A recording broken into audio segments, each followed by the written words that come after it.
Hello बच्चों, कैसे हो आप लोग। आज हम धरती कब तक घूमेगी इसका भी ऑब्जेक्टिव क्वेश्चन करने वाले हैं, जो बोर्ड एग्ज़ाम की दृष्टि से बहुत इम्पोर्टेंट है। तो चलिए करते हैं शुरू। इसका सबसे पहला प्रश्न है, धरती कब तक घूमेगी शीर्षक कहानी का कहानीकार कौन है। ऑप्शन ए में श्रीनिवास, सुजाता, सावरधैया, भीमराव अंबेडकर। ये जो क्वेश्चन है बार बार पूछा जाता है एग्ज़ाम में, तो आप इसे नोट कर लो। आंसर हुआ है ऑप्शन नंबर सी, सावरधैया। 3 से 4 बार पूछे गए हैं ये प्रश्न, हो सकता है आगे बार भी पूछते, तो आप इसे नोट कर लो। अगला प्रश्न पे चलते हैं, क्वेश्चन नंबर 2। इसमें बोला धरती कब तक घूमेगी शीर्षक कहानी का प्रमुख पात्र कौन है। मंगम्मा, लक्ष्मी, कैलाश, सीता। तो इसका सही आंसर है वो है ऑप्शन नंबर डी, सीता। ये भी क्वेश्चन बहुत बार पूछे गए हैं एग्ज़ाम में, तो आप इसे नोट कर लो, याद करते रहो और परीक्षा में आएगा तो आराम से आप टिक कर पाओगे। चलते हैं अगले प्रश्न की ओर। क्वेश्चन नंबर 3, धरती कब तक घूमेगी कहाँ की कहानी है।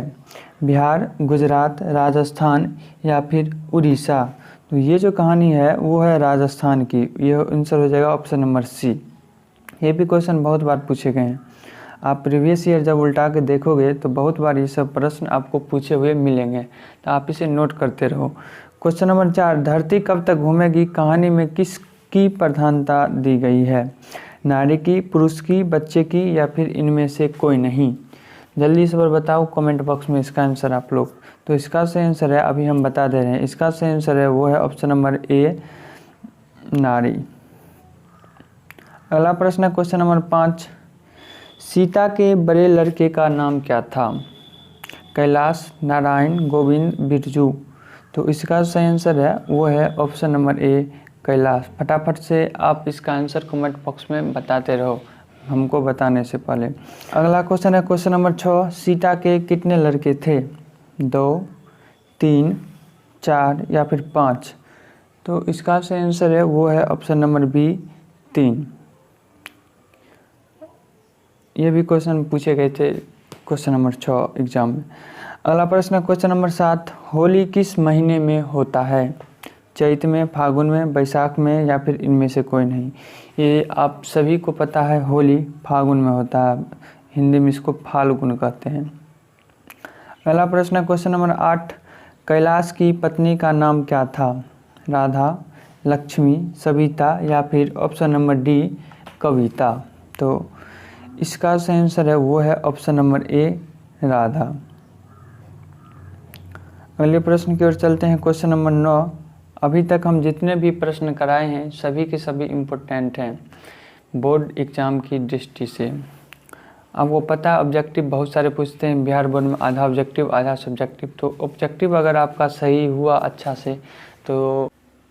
अगला प्रश्न है क्वेश्चन नंबर 9, सीता के सबसे छोटे लड़के का नाम क्या था।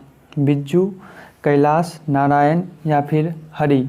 तो इसका सही आंसर है वो है ऑप्शन नंबर ए, बिज्जू। अगले प्रश्न की ओर चलते हैं, क्वेश्चन नंबर 10, नारायण की पत्नी का क्या नाम था। राधा, लक्ष्मी, भौवरी या फिर ऑप्शन नंबर डी, पुष्पा। तो इसका सही आंसर है वो है ऑप्शन नंबर सी, भौवरी।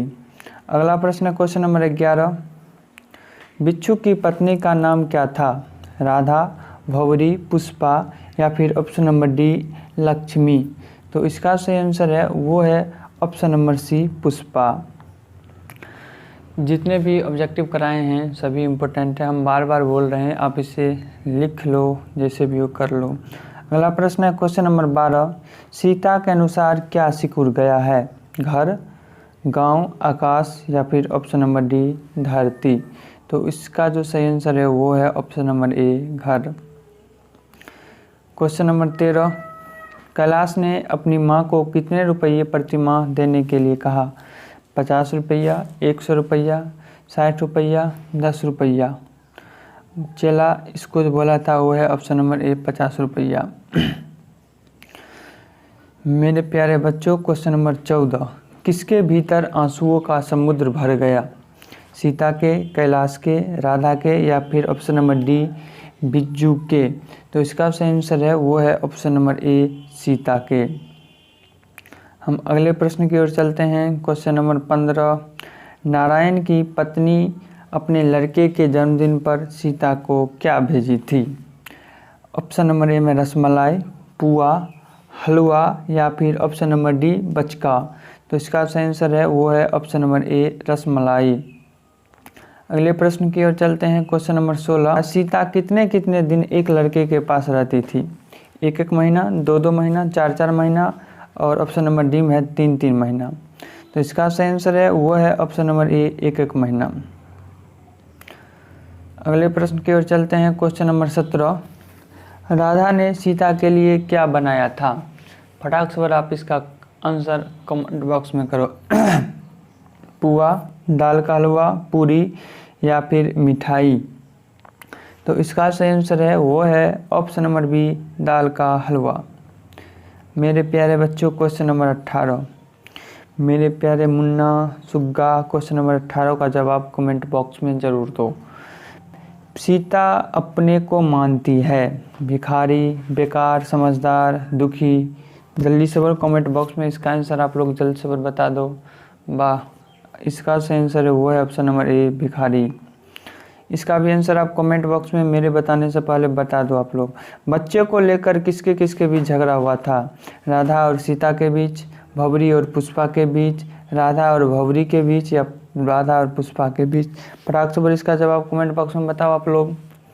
तो इसका सही आंसर है मेरे प्यारे विद्यार्थियों ऑप्शन नंबर सी राधा और भंवरी के बीच।